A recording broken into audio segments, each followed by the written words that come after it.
মধুপুর গ্রামে কানাই নামে এক কৃষক বাস করত। তার ছিল দুই বউ। বড় বউ সরলা খুবই ভালো মনের মানুষ ছিল, তবে তার মাথায় চুল ছিল না। এই জন্য তার শাশুড়ি আর তার সংসারের বাকিরা তাকে খুব একটা পছন্দ করতো না। এবং ছোট বউ মালতী দেখতে অনেক সুন্দর হলেও তার মনটা ছিল খুবই কুৎসিত। সে সব সময় বড় বউকে দিয়েই কাজ করাতো আর নিজের রূপচর্চা নিয়ে ব্যস্ত থাকতো।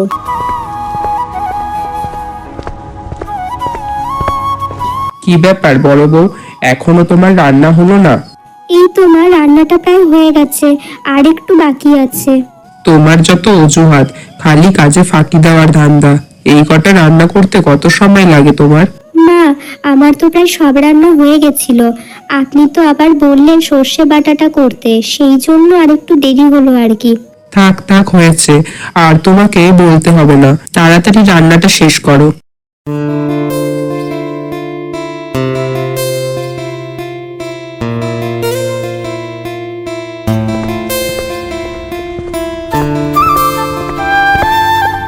কি ব্যাপার ছোট বৌমা, তুমি এখানে এসব কি করছো?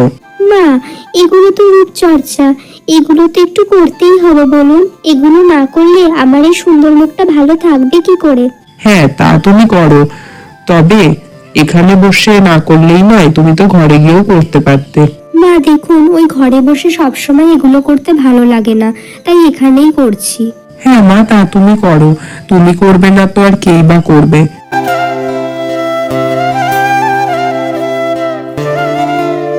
কি ব্যাপার বড় বৌমা, তোমার কি সংসারে মন নেই নাকি? বাড়িতে যে জল নেই সেদিকে কি তোমার কোনো খেয়াল নেই? জলটা কে আনবে শুনি? আসলে মা, বাড়িতে এত কাজ, আমি আর ওই দিকটা দেখতে পারিনি। হ্যাঁ, এখন তো তুমি এসব কথা বলবেই। কি যে কাজ করো তা আমার ভালো মতো জানা আছে। এখন আর বেশি কথা বলতে হবে না। যাও গিয়ে জলটা নিয়ে আসো। মা, আমি বলছিলাম কি, জলটা আপনি বরং ছোটকে আনতে বলুন। কি দিদি, এসব তুমি কি বলছো? আমি কিনা এখন ওই রোদে পুড়ে জল আনতে যাব? আমি এখন এসব জল আনতে যেতে পারবো না।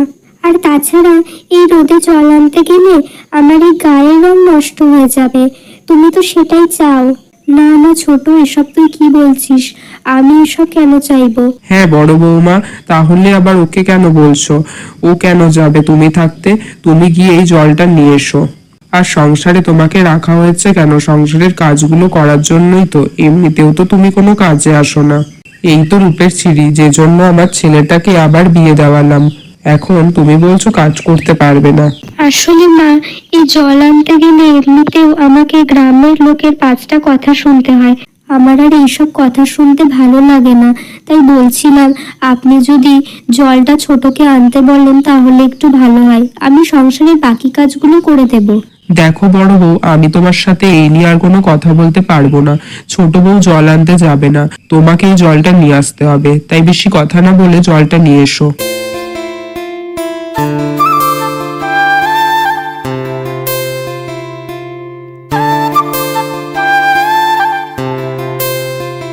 ওই দেখো, আবার ওই টেকো বউটা চলে এসেছে। সত্যি এইরকম আমি আগে কখনো দেখিনি। জানি না আমাদের কানাই কি করে ওর সাথে থাকে। আরে ওর সাথে থাকে নাকি তাই? আবার তো একটা বিয়ে করেছে, কি সুন্দর দেখতে বউটা। তা বলি সরলা, তোমার মাথায় কি আর চুল হবে না গো? এইসব কথা শুনে সরলা অনেক কষ্ট পায়। সে আর কিছুই বলে না, সে জল নিয়ে সেখান থেকে চলে যায়।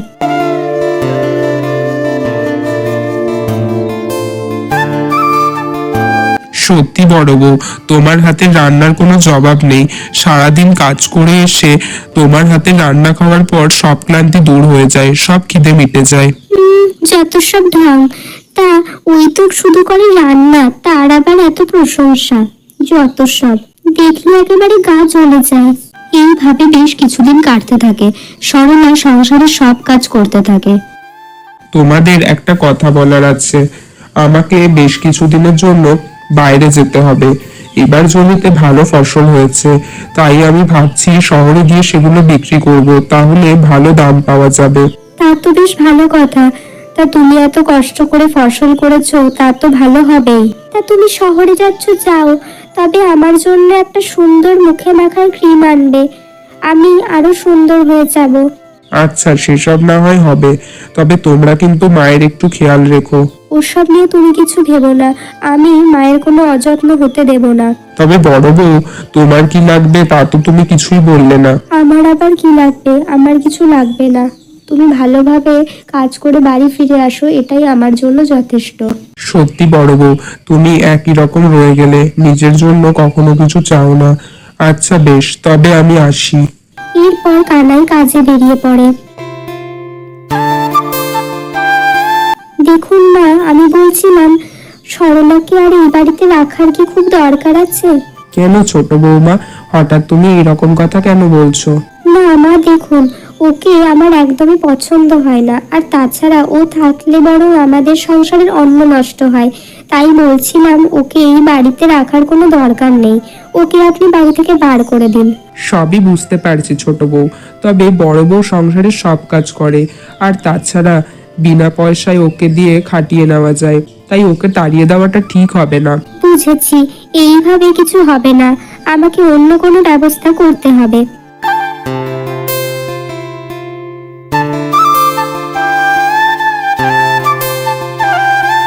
এরপর কানাই বাড়ি ফিরে আসে। সত্যি এবার ব্যবসাটা ভালোই হয়েছে, ভাবছি এবার একটা নতুন বাড়ি করব। হ্যাঁ, তা তুমি ভালোই ভেবেছো, তবে আমার কিন্তু একটা নতুন সুন্দর ঘর চাই। হ্যাঁ হ্যাঁ, তা তো হবেই। তবে আমি একটা কথা বলে দিচ্ছি, ওই বাড়িতে কিন্তু আমি, তুমি আর মাই থাকবো, আর অন্য কেউ নয়। এসব তুমি কি বলছো ছোট বউ? বড় বউ কোথায় যাবে? ও কোথায় যাবে সেটা ও বুঝে নেবে, সেটা আমরা কেন ভাববো? আমাদের ভাবার কোনো দরকার নেই। ছোট বউ, তোমার কি মাথাটা খারাপ হয়ে গেছে? এসব তুমি কি বলছো? আমি ঠিকই বলছি, আর তাছাড়া ওর তো এই বাড়িতে থাকার আর কোনো প্রয়োজন নেই, এমনিতেও তো কোনো কাজে আসে না, এই রকম চেহারা ওর, ওর সাথে আমি থাকতে পারবো না। দেখো ছোট বউ, তা হয় না। যতই হোক ও আমার স্ত্রী, আমি ওকে এইভাবে বাড়ি থেকে বের করে দিতে পারবো না।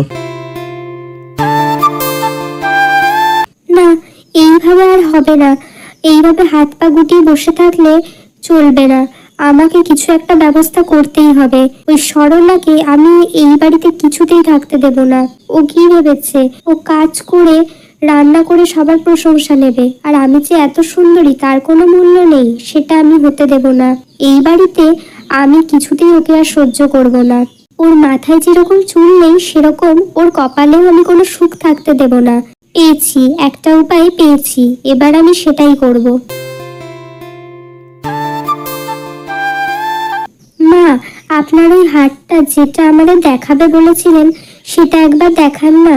হ্যাঁ, তা তুমি ভালোই বলেছো, ওই হারটা আমার শাশুড়ি মা আমাকে দিয়েছিল। আমি বরং বাইরে যাই, বাইরে অনেক কাজ পড়ে আছে। কেন দিদি, এখানে একটু বসো, তুমিও হারটা দেখে যাও। এই হার কি আর রোজ রোজ দেখতে পাবে নাকি? সত্যি হারটা কি সুন্দর। হ্যাঁ, তা বলতে পারো। এখনকার দিনে এইসব হার আর পাওয়া যাবে না, তবে এইসব হার বেশি বার করতে পারবো না, বলা যায় না কখন কি হয়। হ্যাঁ মা, আপনি তা ভালোই করেছে, এটা আপনি যত্ন করে রেখে দিন।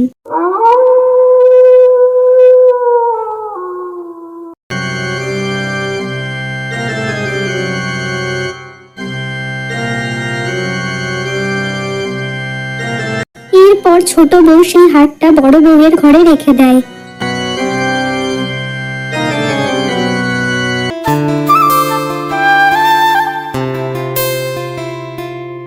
এ কি, আমার হারটা কোথায় গেল? কি হয়েছে মা? দেখ না বাবা, আমি আমার হারটা খুঁজে পাচ্ছি না। এসব তুমি কি বলছো মা? খুঁজে পাচ্ছ না মানে কি?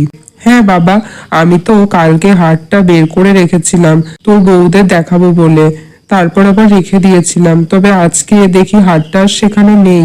সে কি মা, হারটা তাহলে কোথায় গেল? সে কি মা, হারটা তাহলে কোথায় গেল? অত সুন্দর হারটা কেই বা নিল? মা, আপনি কোনো চিন্তা করবেন না, আমি হারটাকে খুঁজে দিচ্ছি। হতেও তো পারে আপনি কোথাও রেখে হয়তো ভুলে গেছেন। না না, আমার এত বড় ভুল হবে না। আমি তো কালকে হারটা ওই জায়গাতেই রাখলাম, আমার স্পষ্ট মনে আছে। হ্যাঁ, মা তো ঠিকই বলেছে, আমিও তো দেখলাম কালকে ওখানে মা রাখলো। তবে মা, আমার মনে হয় কি হারটা আমাদের বাড়ির মধ্যেই কেউ নিয়েছে। এসব তুমি কি বলছো ছোট বউ? হ্যাঁ, ঠিকই বলছি, কালকে তো আমি আর দিদিই ছিলাম মায়ের ঘরে, আর তাছাড়া আর তো কেউ ছিল না। আমাদের ঘরে তো আর হারটা নেই, তাই আমি বলছি দিদির ঘরটা একবার খুঁজে দেখতে, আর দিদির ঘরে পাওয়া না গেলে না হয় আমাদের ঘরটাও একবার খুঁজে নেওয়া যাবে। মালতী, তোমার কি মাথা খারাপ হয়ে গেছে? এসব তুমি কি বলছো? ছোট, তুই এত বড় কথা আমাকে কি করে বলতে পারলি? শেষ পর্যন্ত তুই কি না আমাকে চোর অপবাদ দিলি? দেখো দিদি, কার মনে কি আছে সেটা তো আর আমরা জানি না, তাই খুঁজতে তো হবেই। এরপর সবাই মিলে সরলার ঘরে যায়। সেখানে গিয়ে তারা সেই হারটা খুঁজে পায়। এ কি সরলা, তোমার ঘরে হারটা কোথা থেকে আসলো? আমি জানি না, আমি সত্যি জানি না আমার ঘরে হারটা কোথা থেকে আসলো। থাক দিদি, এখন আর তুমি না জানার কোনো অভিনয় করো না, তুমি সবই জানো। তুমি কালকে হারটা এখানে এনে রেখেছো, না হলে তোমার ঘরে হারটা কি করে আসবে? ছি বড় বউ, তুমি শেষ পর্যন্ত হারটা চুরি করলে? আমি ভাবতাম তোমার হয়তো মাথায় চুল নেই, তুমি দেখতে অতটা ভালো না, তবে তোমার মনটা যে এতটা খারাপ সেটা আমি জানতাম না। তুমি শেষ পর্যন্ত হারটা চুরি করলে? না না মা, আপনি আমাকে ভুল বুঝছেন, আমি এরকম কিছু করিনি, আপনারা বিশ্বাস করুন। না বড় বউ, তোমাকে আর বিশ্বাস করা যায় না। আমি তোমাকে বিশ্বাস করে অনেক বড় ভুল করেছি। তোমার মনটা যে এত খারাপ সেটা আমি বুঝতে পারিনি। তোমার মতো একজনের সাথে আমি আর থাকতে চাই না। তুমি আজকে যেটা করলে সেটার পর তোমার সাথে আর থাকা যায় না। তুমি এক্ষুনি এই বাড়ি থেকে চলে যাও। এইসব তোমরা কি বলছো? আমি এই বাড়ি থেকে কোথায় যাব? আমার যে আর কেউ নেই, আর কোথাও যাওয়ার জায়গা নেই আমার। ওইসব আমি জানি না, তুমি এই বাড়ি থেকে চলে যাও। একটা চোরের সাথে আমরা এই বাড়িতে থাকতে পারবো না। এরপর বড় বউ অনেক কষ্টে সেই বাড়ি থেকে চলে যায়।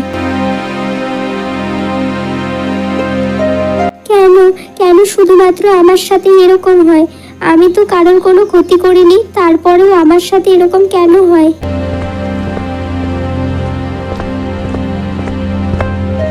কিরে মা, তুই এই জঙ্গলে কি করছিস? আসলে আমার কোথাও যাওয়ার জায়গা নেই, তাই এই জঙ্গলেই বসে আছি। দেখ মা, এই জঙ্গলে একা থাকা তোর জন্য একদমই ঠিক নয়, তুই আমার সাথে আমার বাড়ি চল। না না বুড়িমা, তা কি করে হয়? আমার জন্য শুধু শুধু আপনি কেন কষ্ট করবেন? আমার কিছু হবে না। দেখ মা, তুই আমার কথা শোন, তুই আমার সাথে আমার বাড়ি চল। এরপর সরলা সেই বুড়িমার সাথে চলে যায়। বুড়িমাকে সে সব কথা খুলে বলে। দেখ মা, ওরা তোর সাথে যেটা করেছে সেটা ওরা ঠিক করেনি। ওরা একদিন নিশ্চয়ই নিজেদের ভুল বুঝতে পারবে। তোর মনটা যেরকম সুন্দর, দেখবি তোর বাইরেটাও একদিন সুন্দর হয়ে উঠবে। বুড়িমা, সেটা আর হওয়ার নয়। আমাকে সৃষ্টিকর্তা এইভাবেই পাঠিয়েছে, আমি এটাকে মেনে নিয়েছি। না রে মা, তোর মনের মতো তোর বাইরেটাও একদিন সুন্দর হয়ে উঠবে, তুই দেখিস।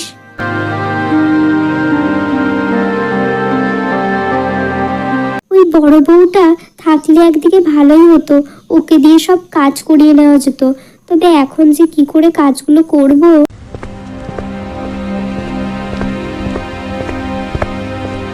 ছোট বউ, রান্না তো কিছুই হয়নি। আমি বলি কি, তুমি রান্নাগুলো করে ফেলো। এসব আপনি কি বলছেন মা? আমি ওই উনানের ধারে বসে রান্না করলে আমার মুখ কালো হয়ে যাবে, আমি সেটা হতে দিতে পারবো না। তাহলে আজকে কি খাবো আমরা বৌমা? মা, আপনি তো আছেন, আপনি বরং রান্নাগুলো করে ফেলুন আজকে। আমি এত রান্না কি করে করব বৌমা? মা, আপনার তো অভ্যাস আছে, কিছু হবে না, আপনি করুন রান্নাটা। সত্যি বড় বউ বড় ভালো ছিল। দেখ মা, তুই তোর শ্বশুর বাড়ি ফিরে যা। না বুড়িমা, আমি আর ওই বাড়িতে ফিরবো না। আর তাছাড়া ওরা আমাকে মেনে নেবে না। না না, এসব তুই ভাবিস না, ওরা দেখবি তোকে ঠিক মেনে নেবে। তুই বাড়িতে ফিরে যা, তুই ওই বাড়িতে ফিরে যা। আর যাওয়ার আগে পূর্ব দিকে একটা পুকুর আছে, সেখানে একবার ডুব দিয়ে যাবি। তবে মনে রাখিস, একবারের বেশি কিন্তু ডুব দিবি না।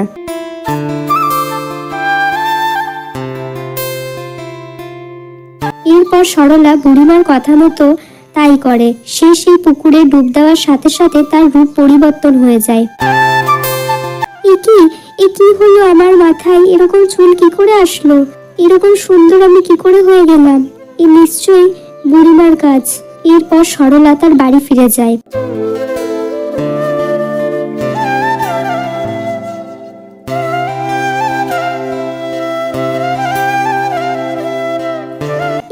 আপনি কে? আপনি এই বাড়িতে চলে আসছেন কেন? কি ছোট, তুই আমাকে চিনতে পারছিস না? আমি সরলা। কি তুমি? কি দিদি, তোমাকে তো চেনাই যাচ্ছে না। তোমার এইরকম অবস্থা কি করে হলো দিদি? এত সুন্দর তুমি কি করে হলে? সে অনেক কথা। এরপর তারা সকলেই সরলাকে দেখে অবাক হয়ে যায়। সরলা, আমি তো তোমাকে দেখে চিনতেই পারছি না। সত্যি বড় বউ, তোমাকে আমি চিনতেই পারছি না। এত সুন্দর লাগছে যে কি বলবো। এখন সবাই ওর প্রশংসা করছে। না, এটা তো হতে দেওয়া যাবে না। আমাকে ওর থেকেও বেশি সুন্দর হতে হবে, যে করেই হোক না কেন। ও কি করে এরকম হয়েছে সেটা আমাকে জানতেই হবে। বলছিলাম দিদি, তুমি কি করে এরকম হয়েছো গো? এই আশ্চর্য ঘটনা কি করে হলো? হ্যাঁ ছোট্ট, আমি সব তোকে বলছি। এরপর সরলা মালতীকে সব কথা বলে। বাহ, এ তো এক আশ্চর্য ঘটনা। তবে ভালোই হয়েছে, এবার আমিও ওই পুকুরে ডুব দিয়ে আরো সুন্দর হয়ে উঠবো। পরের দিন ছোট বউ সেখানে যায়।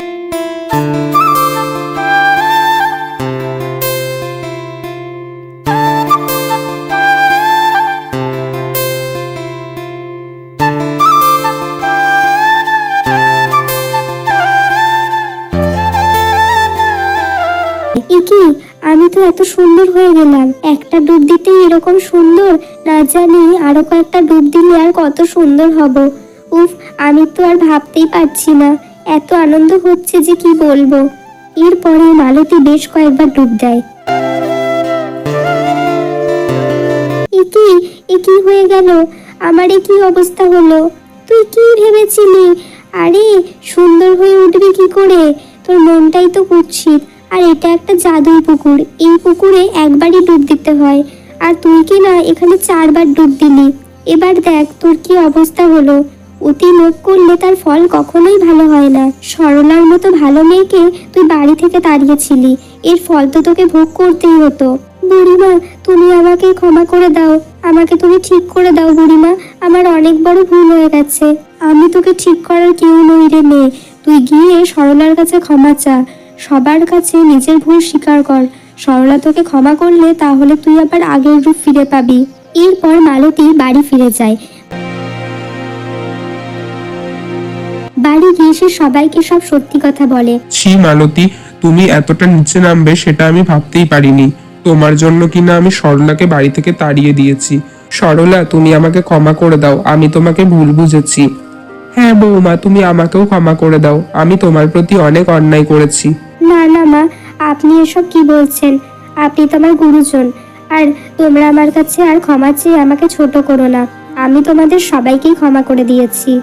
আর ছোট, আমি তোকে নিজের বোনই ভাবি, তুই আমাকে নিজের নাই ভাবতে পারিস। আমি তোর ভালোই চাই। দিদি, তুমি আমাকে ক্ষমা করে দাও, আমার অনেক বড় অন্যায় হয়ে গেছে। এবার থেকে আমি তোমার সাথে আর কোনো রকম কোনো অন্যায় করব না। আমি মিলেমিশে তোমার সাথে থাকবো, সব কাজে তোমাকে সাহায্য করে দেব। আচ্ছা হয়েছে, আর তোকে ক্ষমা চাইতে হবে না। এরপর মালতী তার আগের রূপ ফিরে পায়। এরপর তারা সুখে শান্তিতে বাস করতে থাকে।